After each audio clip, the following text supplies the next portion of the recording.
Hello everyone, আসসালামু আলাইকুম। শুভ সকাল।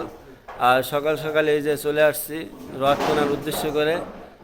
রড আমরা কিনেছি BSRM। আর এই যে দেখা যাচ্ছে কাকাই বলছে যে BSRM রড অনেক ভালো, তাই আমরা 16 মিলি আর 10 মিলি রড নিলাম বেসের জন্য। আর সবাই দোয়া করবেন ইনশাল্লাহ যেন সহি সালামতে কাজটা করতে পারি। কাকা, রডের ভিতরে সবথেকে ভালো রড কোনটা? BSRM না? তাহলে এই দিয়ে কাজ করলে আল্লাহর রহমতে টিকসই হইব। যাক আলহামদুলিল্লাহ। এই যে ভাই বলছে যে BSRM দিয়া কাজ করলে অনেক ভালো হইব, তাই আমরা কিনতে আসছি।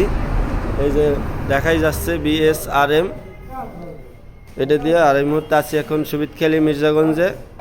তা রড কেনার উদ্দেশ্যে আসছি। রড কেনা শেষ আমাদের সব কিছুই। এখন আমরা কিছুক্ষণের ভিতরে গাড়িতে করে নিয়ে চলে যাব।